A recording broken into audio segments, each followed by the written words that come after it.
পৈতৃক সম্পত্তি নিয়ে বোনকে নির্যাতন, ভাই ও তার পরিবারের বিরুদ্ধে মারধর, শ্লীলতাহানির অভিযোগ তুললেন আক্রান্ত মহিলা। শেষমেশ বামুটিয়া পুলিশ ফাঁড়ির থানার দ্বারস্থ। ঘটনায় নিরপেক্ষ তদন্ত ও ন্যায় বিচারের দাবি। লেফুঙ্গা থানাধীন বামুটিয়া পুলিশ ফাঁড়ি এলাকার ভোগজোরে পৈতৃকের সম্পত্তিকে কেন্দ্র করে এক চাঞ্চল্যকর ঘটনার অভিযোগ সামনে এসেছে। ভোগজোর এলাকার বাসিন্দা শুক্লা সরকার অভিযোগ করেছেন, তাকে তার ন্যায্য পিতৃ সম্পত্তি থেকে বঞ্চিত করার চেষ্টা চলছে। এই অভিযোগের জেরে দীর্ঘদিন ধরে মানসিক ও শারীরিক নির্যাতনের শিকার হতে হয়েছে বলে দাবি করেছেন তিনি। শুক্লা সরকারের বক্তব্য অনুযায়ী তার ভাই এবং ভাইয়ের পরিবারের সদস্যরা একাধিকবার তাকে মারধর করেছেন। শুধু তাই নয়, তাকে অপমান ও শ্লীলতাহানি করা হয়েছে বলেও তিনি অভিযোগ তুললেন। আমি দরজা কেমনে বন্ধ করে রাখি, এরপরে দেখো আমি দেখে বাবু কেলে এটি করতে পারে আমার লোক। আর 2024 একবার করছে, অনেকবার করছে। আর এরা তো ডেলটি করতে এগে বাবুই করবো, আমি জাগাত কেমনে তাই দেখতে দিব। এখন কারা কারা আপনার মারধর করছে? ওখানে রাহুল সরকার, রুবেল সরকারের মা গীতা বিশ্বাস সরকার আমার চুলো ধরে রাখছে, চুলো ধরে নয় রাখছে। রাহুল সরকার আগে জামাটা ছিঁড়ছে, কান্দা চিরা করতেন, বুয়ে চুয়ে ঘুষিয়েছে, গলা মোলা চিপা ধরছে, কলের ঘর একবার মারছে, বাড়ির মধ্যে আবার আমার ভালাই মারছে। কি কারণে আপনাদের কি জায়গা সংক্রান্ত কোনো ঘটনা আছে? এইটা করতো যারা, কার জায়গা এটা? আর আমার বাবার নাম সুভাষ সরকার।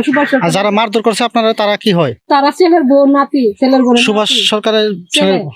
আপনি সুভাষ সরকারের মেয়ে? আমি সুভাষ সরকারের মেয়ে। আমার বাবা যখন বিয়া দেয় তোর আমি বাবারে বলছি যে আমার এনে বিয়া দিও না, ফুলার বাড়ি করলে। আমার বাবা বলছে না, আমি তোর এনে 5 ঘন্টা জায়গা দিব ফুলা বেলা। এবার আমার বেড়ারা বলছে একদিকে মারছে এরা আমার বেড়া।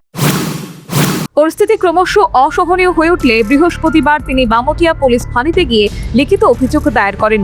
অভিযোগে তিনি উল্লেখ করেছেন, ভবিষ্যতে তার কোনো অঘটন বা মৃত্যু হলে তার জন্য দায়ী থাকবেন রাহুল সরকার, রুবেল সরকার এবং গীতা বিশ্বাস সরকার।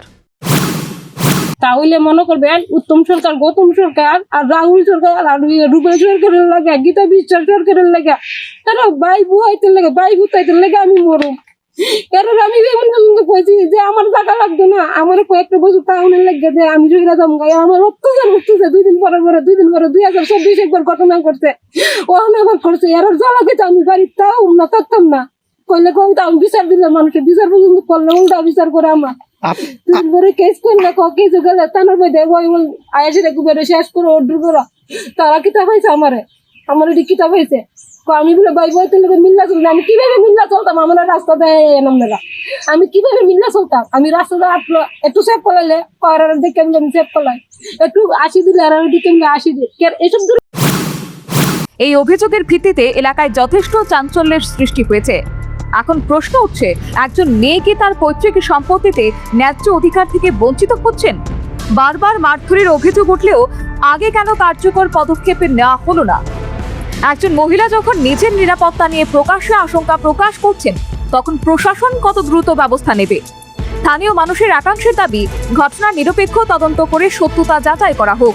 একই সঙ্গে অভিযোগ প্রমাণিত হলে দোষীদের বিরুদ্ধে কঠোর আইনানুগ ব্যবস্থা গ্রহণেরও দাবি উঠছে। এখন নজর পুলিশ প্রশাসনের পরবর্তী পদক্ষেপের দিকে। Bureau report, news vanguard. Step into a place full of new ideas and opportunities at Techno India University Tripura, where you learn, grow and build your future. A place that truly helps your dreams become a reality.